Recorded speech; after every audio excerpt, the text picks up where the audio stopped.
Que le Seigneur vous fortifie et vous bénisse en cette semaine, qu'il vous encourage et que, quoi qu'il arrive en cette semaine, le Seigneur puisse nous trouver avec une foi ferme en lui. Que le Seigneur nous fortifie la foi.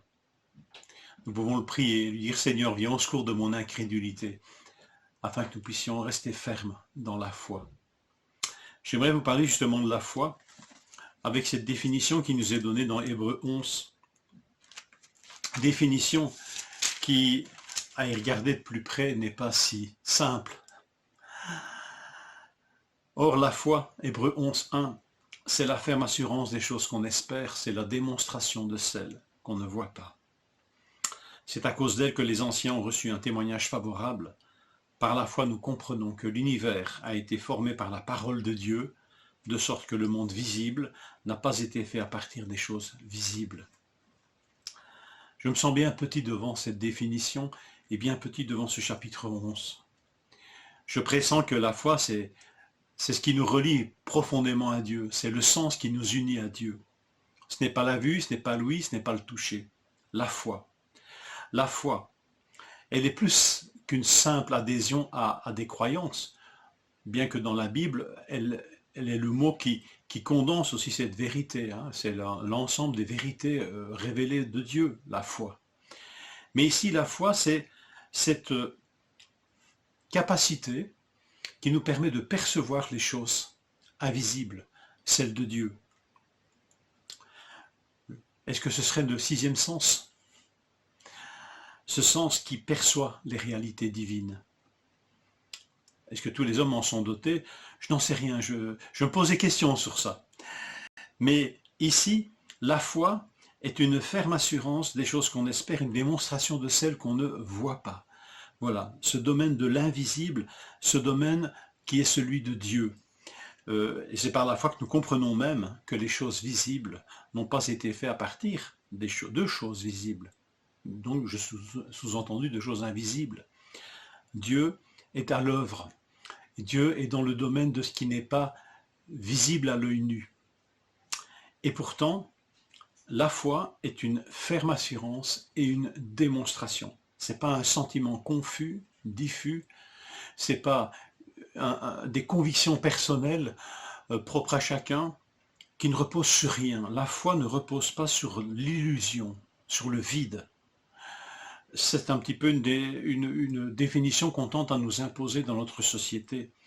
Il n'y a rien de raisonnable dans la foi, mais si ça te fait du bien, ben crois-y.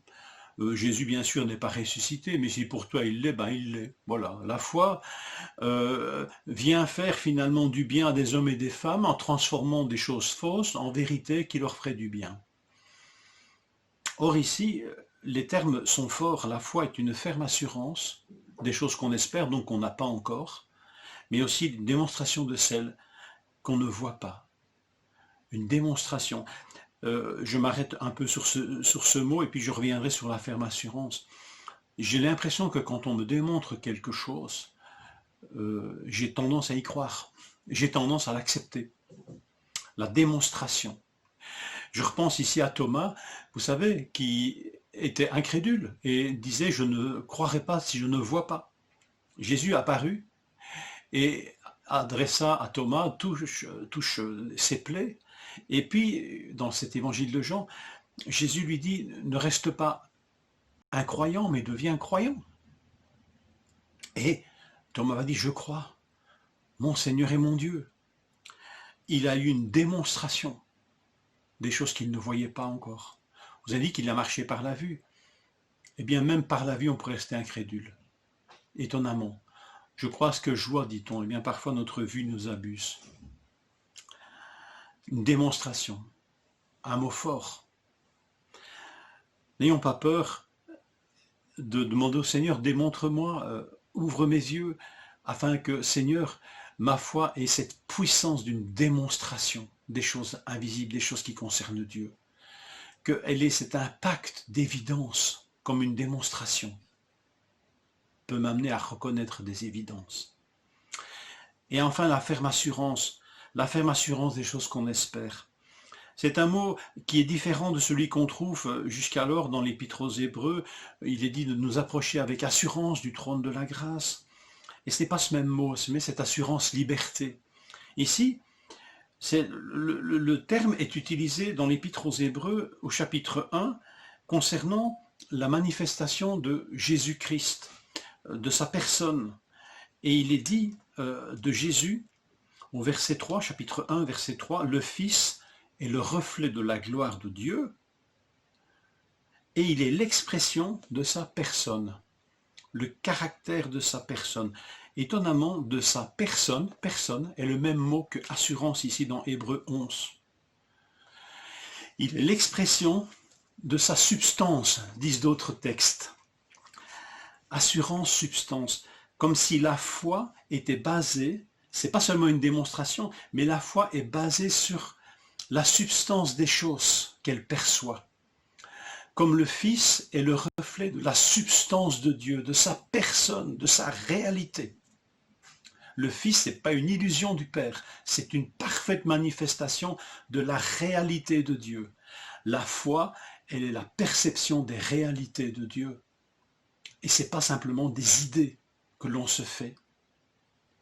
Alors, voilà, je vous laisse ces réflexions pour vous dire que la foi est sans doute plus que ce que nous imaginons, mais que par elle, beaucoup de choses sont possibles grâce à Dieu, parce que bien sûr la foi, elle est tout entière tournée vers Dieu, vers le Père, le Fils et l'Esprit Saint.